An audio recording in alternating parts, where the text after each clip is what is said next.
নমস্কার বন্ধুরা, জ্যোৎস্নার রীতিকথায় আজ নতুন পর্বে তোমাদের সকলকে স্বাগত জানাই। বন্ধুরা, আজ থেকে শুরু হয়ে যাচ্ছে শারদীয়া নবরাত্রির উৎসব। দেবী দুর্গার আরাধনার জন্য এই 9টা দিন বিশেষ মাহাত্ম্য রয়েছে। এই বছর অর্থাৎ 2025 সালে 22 সেপ্টেম্বর থেকে নবরাত্রি শুরু হচ্ছে। এই 9 দিনে 9টি দেবীকে অর্থাৎ এই 9 দিনে দেবী দুর্গার 9টি রূপকে পুজো করা হয়। প্রতিটি রূপকে সন্তুষ্ট করার জন্য বিভিন্ন ফুল নিবেদন করা হয়। তাই বন্ধুরা, আসো আজকের পর্বে আমরা জেনে নিই যে এই 9টি রূপের এই 9 দিনে কোন কোন রূপে পুজো করা হয় এবং কোন কোন ফুল নিবেদন করা উচিত, যাতে আমাদের সারাটা বছর ভালো কাটে। এছাড়া এটাও আমরা জানবো যে এই 9টি রূপে 9টি ফুল নিবেদন করার সময় আমাদের কোন বিষয়গুলি খেয়াল রাখা উচিত।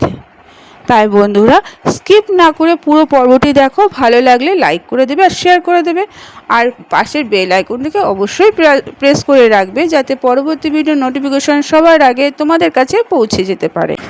বন্ধুরা, নবরাত্রির প্রথম দিন দেবী শৈলপুত্রীর উদ্দেশ্যে উৎসর্গিত করা হয়। দেবী শৈলপুত্রী জবা ফুল, সাদা জুঁই ফুল পছন্দ করে। দেবী শৈলপুত্রীর উদ্দেশ্যে এই ফুলগুলো নিবেদন করলে সুখ, শান্তি ও স্থিতিশীলতা আসে।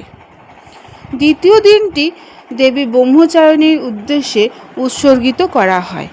দেবীকে পদ্মফুল অর্পণ করা শুভ বলে বিবেচিত। বলা হয় যে দেবী ব্রহ্মচারিণীকে এই ফুল অর্পণ করলে জ্ঞান লাভ হয়। তৃতীয় দিন দেবী চন্দ্রঘণ্টাকে উৎসর্গ করা হয়। তার প্রিয় ফুল হলো পদ্ম, জুঁই। দেবীকে এই ফুলগুলো নিবেদন করলে সাহস এবং বীরত্ব লাভ হয়। চতুর্থ দিন দেবী কুষ্মান্ডাকে উৎসর্গ করা হয়। দেবী কুষ্মান্ডা জবা ফুল, হলুদ ওলিয়েন্ডার ফুল পছন্দ করে। কথিত আছে যে এই ফুলগুলো অর্পণ করলে অসুস্থতা, দুঃখ দূর হয় এবং সুস্বাস্থ্য আসে। পঞ্চম দিন দেবী স্কন্দমাতাকে উৎসর্গ করা হয়। দেবী স্কন্দমাতা পদ্ম, জবা ফুল এবং গোলাপ ফুল পছন্দ করে। স্কন্দমাতাকে পদ্ম ফুল অর্পণ করলে সন্তানদের আশীর্বাদ পাওয়া যায় এবং সন্তান সম্পর্কিত সমস্ত সমস্যা দূর হয়। ষষ্ঠ দিন দেবী কাত্যায়নীর উদ্দেশ্যে উৎসর্গিত করা হয়। দেবীকে গাঁদা, পদ্ম এবং জবা ফুল নিবেদন করা হয়। অত্যন্ত ফলপ্রসূ বলে বিবেচিত হয় এই জবা ফুল নিবেদন করলে। বলা হয় যে এই ফুলগুলো নিবেদন করলে বিবাহের পথে বাধা দূর হয়, কাঙ্ক্ষিত জীবনসঙ্গী লাভ হয়। সপ্তম দিনে দেবী কালরাত্রিকে উৎসর্গ করা হয়। তার প্রিয় ফুল হলো রাত্রি রানী এবং জবা ফুল। এই ফুলগুলো নিবেদন করলে ভয়, দুঃখ এবং নেতিবাচকতা দূর হয়। অষ্টম দিন দেবী মহাগৌরীকে উৎসর্গ করা হয়। তার প্রিয় ফুল মোগরা, জুঁই। দেবী মহাগৌরীকে সাদা ফুল নিবেদন করা অত্যন্ত শুভ। তার কাছে অত্যন্ত প্রিয় বলে মনে করা হয় এই সাদা ফুল। এগুলো নিবেদন করলে পাপ থেকে মুক্তি পাওয়া যায়।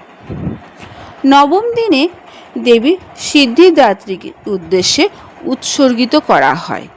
জগদম্বার প্রিয় ফুল হলো পদ্ম এবং চম্পা। এই ফুলগুলো অর্পণ করলে সমস্ত সাফল্য এবং প্রতিটি প্রচেষ্টার সাফল্য লাভ হয়।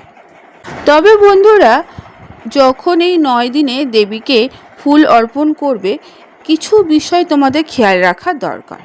যেমন, ফুল সবসময় তাজা এবং পরিষ্কার থাকতে হবে। কখনো বাসি বা শুকিয়ে যাওয়া ফুল দেবে না। ফুল তোলার আগে স্নান করে পরিষ্কার পোশাক পরতে হবে। ফুল দেওয়ার সময় মনে পূর্ণ বিশ্বাস এবং ভক্তি সহকারে ফুল অর্পণ করতে হবে। যদি তোমরা কোনো নির্দিষ্ট ফুল খুঁজে না পাও, তাহলে দেবীকে হিবিস্কাস ফুলও নিবেদন করতে পারো, কারণ এটি মাতার প্রিয়। তাই বন্ধুরা, যখন ফুল অর্পণ করবে এই বিষয়গুলো তোমাদের অবশ্যই লক্ষ্য রাখতে হবে। বন্ধুরা, আজকের পর্বটি এখানেই শেষ করলাম। এতক্ষণ আমার ভিডিওটি দেখার জন্য ও শোনার জন্য তোমাদের অসংখ্য ধন্যবাদ।